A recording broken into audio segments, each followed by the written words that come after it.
Does it matter whether a guitar pedal is digital or analog? Is it true that certain digital effects, like a digital distortion, can never sound as juicy as an analog version? And is it true that certain other effects, like pitch shifting, are too sophisticated to work on an analog circuit? Are these things you need to worry about? In my opinion, the answer is no. You do not need to worry about any of those things. There's only one thing you need to worry about when you turn on a guitar pedal, which is, can you make it sound cool? And in my opinion, if you start asking questions about how significant it is that this or that pedal happens to be digital or analog, you have forgotten the assignment, which is always just, can you make the pedal sound cool?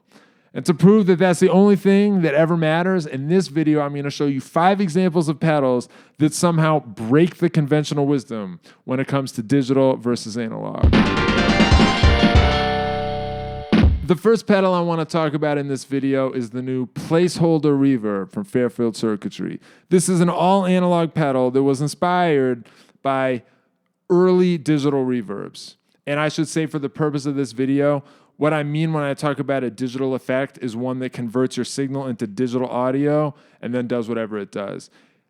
The conversion is the thing that matters as far as I'm concerned. If there's a pedal that has some digital something somewhere but it doesn't convert, that's not digital, at least for the purposes of this video. Anyway, the Placeholder Reverb uses analog cascaded delays to create a reverb. Does it sound anything like those classic early digital reverbs that were used on a bunch of hit songs in the 20th century that we all know and love? In my opinion, no, it doesn't really sound like that. It sounds like its own thing that is different and cool. For instance, it can feed back in a way that I associate very much with the Fairfield Circuitry brand. They have like their own signature, this pedal can feed back thing. There's like a certain style of feedback some of their pedals can do that I always think of as being like the Fairfield touch, and this pedal can do it in a reverby sort of way, which I think is cool. So in the example you're about to hear, I use this as a reverb, except I push the feedback and I let that be part of it. And then halfway through, you're going to hear me take a solo with the Plasma pedal from Gamechanger Audio. Gamechanger might be like the most analog brand ever. For instance, this is a distortion pedal. It's analog, but the analog source of its distortion is arcing electrified xenon gas. But I don't really care about that. The only thing I care about is that I think it sounds cool.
By the way, if you want to buy any of the gear in this video, I have affiliate links you can use that'll give me a small commission on anything you purchase. I'll put the affiliate links in the video description. Money. For pro tip number 2, I want to talk about digital distortion. This is the place where the debate between analog and digital tends to heat up the most, in my experience. It's not unusual for me to see someone who doesn't like a digital distortion pedal to blame the fact that the pedal is digital, to say that's part of the problem.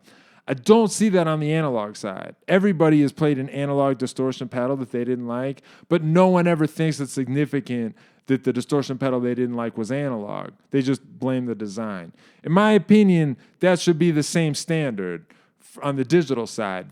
If you don't like the sound of a digital distortion pedal, you just don't like the sound of that pedal. I highly doubt it's significant that the pedal is digital. In fact, the only reason it could matter if a distortion pedal you don't like is digital is if part of the problem is that you're hearing errors in the digital conversion process. And I just, speaking only for myself, I doubt that that's what anyone is hearing. But anyway, just to prove a point, for pro tip number 2, I use the Vongon Solarfaze. This is a digital distortion, and I wanted to see if I can make it sound good. Not only that, I wanted to see if I could make it sound good while doing something very difficult, which is I wanted to see if I could make this pedal sound good while taking complex chords, which is like the ultimate test for a distortion pedal. This is a very tweakable distortion. It lets you dial in how much saturation you want across different frequency bands. So I got in there and tried to find something that sounded good. I just used my ears. I didn't think too hard about like what frequency bands are the ones I care about. I just used my ears, but in the end, I did get a distortion sound that I thought could take complex chords well.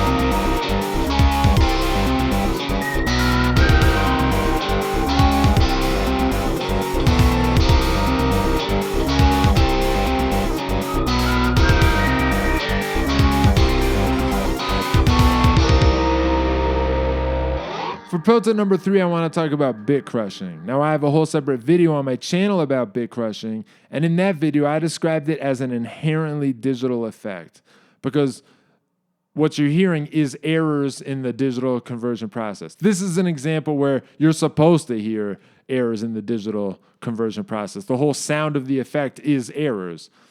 But a bunch of people left comments pointing out that there are ways to produce analog bit crushers. And even there's ways to do analog sample rate reduction in a sense.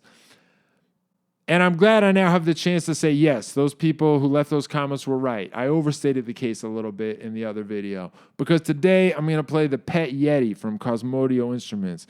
This is like a fuzzy distortion pedal, but it has an analog bit crusher in it, which I used and which I love. Does the analog bit crusher sound like the classically digital bit crushing we all know and love that brings to mind like broken video games? No, I do not think it sounds like that. I think it sounds like its own indescribable thing.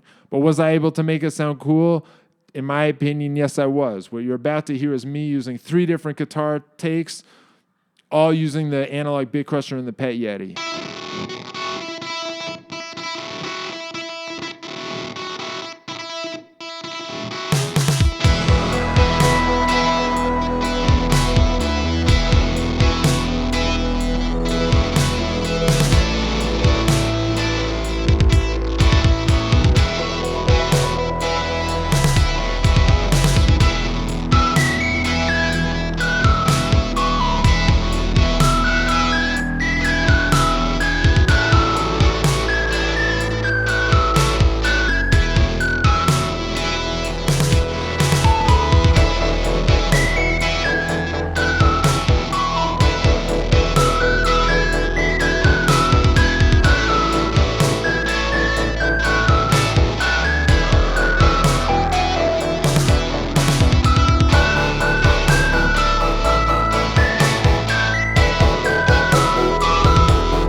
For pro tip number 4, I want to talk about pitch shifters and harmonizers. These are almost always digital, but there's one really cool exception. There's a certain type of octave up effect that is analog that I love. The Tentacle from Earthquaker Devices is a great example. I was sad to see that this pedal just got discontinued. I've always loved the Tentacle. It doesn't even have knobs on it.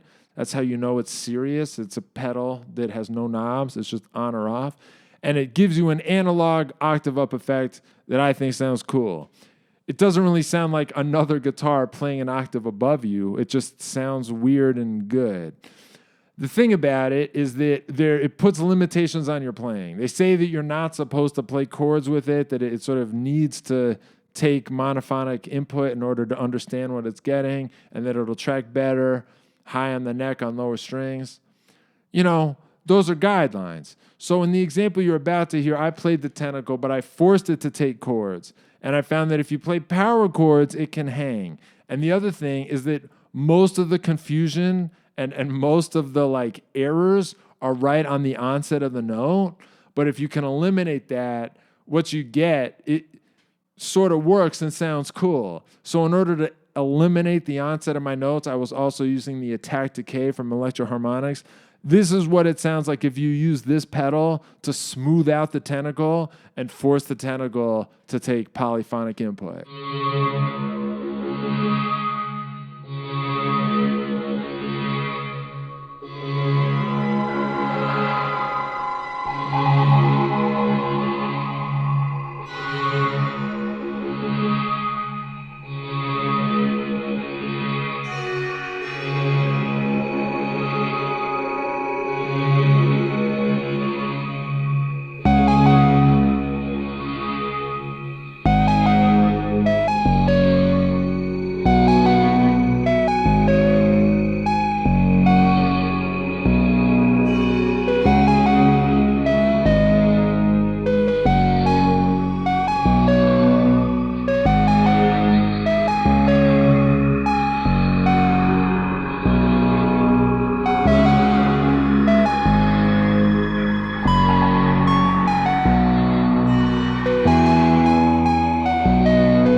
At this point, you might be thinking, okay, anything can sound cool, but the other problem with putting a bunch of digital effects on your pedal board is that if each one of those pedals is converting to digital and back, a certain amount of latency can creep in, and you'll start to feel a little bit of a delay when you play because your signal is getting bogged down by all those digital conversions.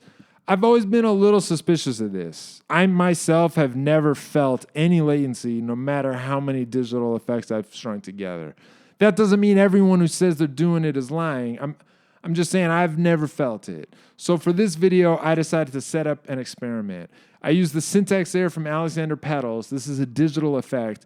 And I wanted to see if I could make it do something where the only thing it's doing is converting to digital. So what I did was I set up a pitch shift to unison. It was pitch shifting my note to the note it already was. It wasn't affecting my sound in any other way. It was just converting my signal to digital, doing something completely meaningless, and then that was it.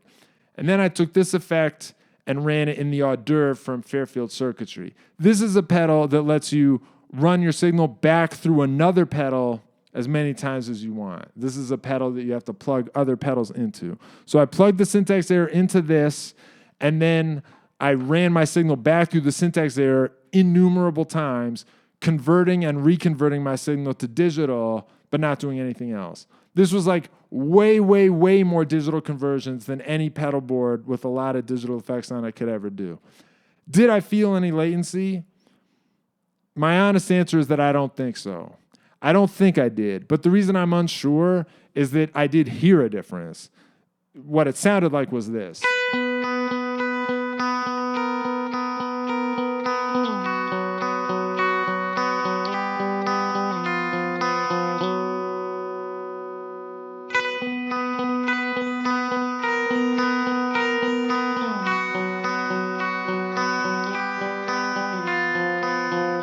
The fact that I could hear a difference made me wonder if like that was biasing the experiment and like was making me feel an effect that may not have been there. I wasn't really sure. The bottom line was if there was latency, it was still playable. It didn't interfere with my ability to play. So then I thought, okay, so if there's no monsters under the bed, if there's nothing to be afraid of here, what would happen if we like really used the Syntax Air's power? So then I made the pitch shift cooler. I made it a perfect fifth. I added some of the reverb in the Syntax Air, and I even did a little bit of sample rate reduction in the Syntax Air. And then I had all those effects loop back on themselves a bazillion times with this pedal, and the result was extremely cool. This is the kind of cool sound you can get if you're just not afraid.